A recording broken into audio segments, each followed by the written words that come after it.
अमित शाह जी ना तो external border security में बॉर्डर्स को सुरक्षित कर पाए और ना ही दिल्ली में इंटरनल सिक्योरिटी को सुरक्षित कर पाए।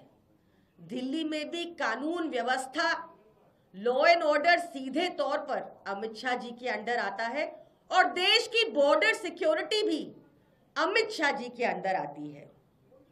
स्मृति ईरानी जी ने आज हिम्मत करके अमित शाह जी को चैलेंज किया है।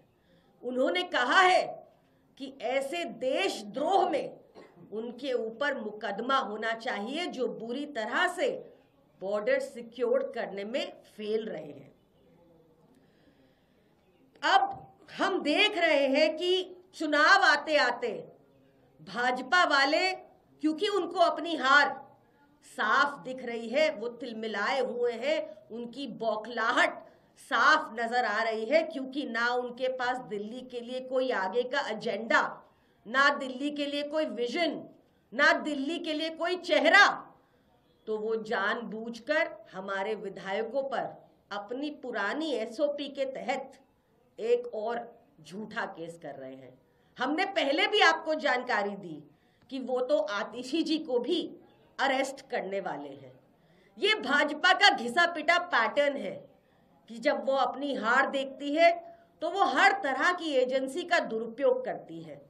अभी तो हमारे नेताओं पर आप देखेंगे ईडी सीबीआई के छापे भी पड़ेंगे और जैसा मैंने पहले कहा आतिशी जी के अरेस्ट होने की भी पूरी संभावना है।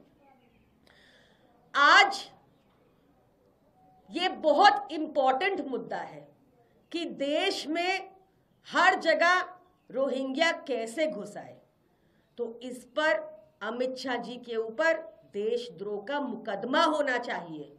हरदीप पुरी जी जिन्होंने सार्वजनिक तौर पर जानकारी दी 17 अगस्त 2022 को कि उन्होंने दिल्ली के बक्करवाला में रोहिंग्या बसाए हैं, उनको अरेस्ट होना चाहिए। तभी सारी जानकारी मिलेगी, पता चलेगा कि कल जो हमने खुलासा किया, जहां पर भाजपा के मंत्रियों और सांसदों के घर पे जो लोकसभा में सिर्फ 4-5 वोट थे वो 45-40 पहुंच गए 15 दिसंबर के बाद। क्या कहीं उन्होंने रोहिंग्या अपने घर में तो नहीं बसाए?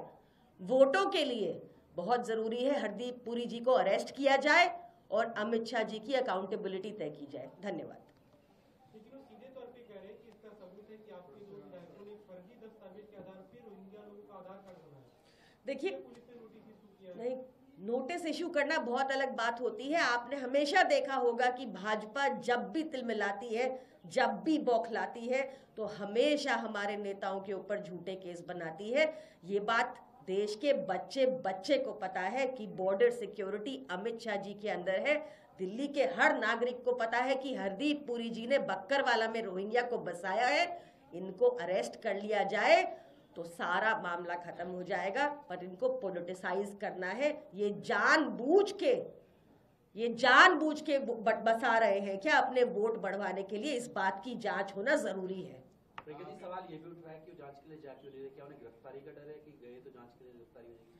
देखिए, जब बुलाया जाएगा तो वो जाएंगे भी। हमें कब जांच गिरफ्तारियों से डर लगा है? हमें तो 2014 से इन्होंने 200 से ऊपर केसेस आम आदमी पार्टी के नेताओं के ऊपर किए।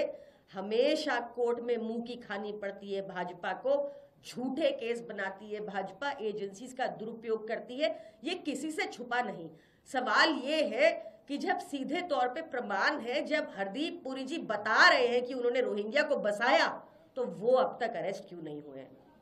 प्रियंका जी, एक सवाल ये भी है कि आम आदमी पार्टी की नजर में इंडिया अलायंस का स्टेटस अभी क्या है? क्योंकि अभी कुछ देर पहले गृह मंत्री अमित शाह ने कहा है कि इंडिया अलायंस है क्या? दिल्ली में कांग्रेस और आम आदमी पार्टी अलग है, बिहार में लालू यादव भी छटपटा रहे हैं, इनका अलायंस खत्म होने की शुरुआत हो चुकी है, महाराष्ट्र में बीजेपी की ऐतिहासिक जीत हुई। देखिए, मुझे लगता है आज ये बहुत इंपॉर्टेंट मुद्दा है, देश की सुरक्षा से जुड़ा मुद्दा है। सवाल उसी पर होने चाहिए और ये हम बहुत स्पष्ट कर चुके हैं कि दिल्ली में मुकाबला सिर्फ आम आदमी पार्टी और बीजेपी के बीच है।